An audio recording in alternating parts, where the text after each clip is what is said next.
Okay, time to talk about the footer, which is this section and right at the bottom.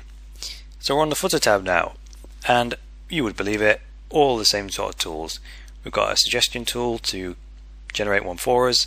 We've got a positioning tool so we can do the same things we can with the header, like make it full width, make it the width of the screen, whatever width of the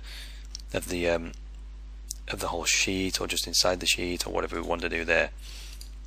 We can adjust, the margin to make it further away or closer to the main content, all that good stuff. We can control the colors of it, like effects. You see at the minute there's a sort of a gradient going on there, and we can change that all around if we want to. Change the colors of it, and change which way it's aligned. So you notice at the moment it's aligned in the center, which is why everything's there.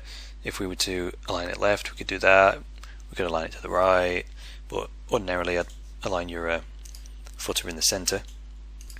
And again, we get the opportunity to define styles for the footer.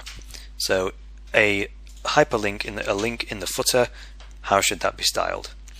The reason that it's given us the option to define styles in the different sections like the footer and the sidebar and the main body is because if we were to style a link, say in the main body, which has a white background, we might style the link in black, but then the sidebar might have a black background.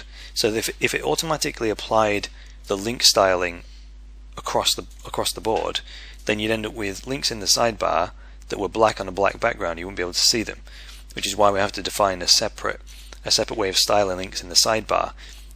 If the sidebar ends up being white, then that's just bad luck. We have to just do that bit of work again to define the style the same way it was on the main body.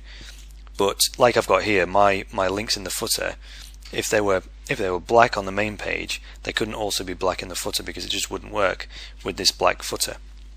You wouldn't be able to see them, and that's why it's we have to do it again.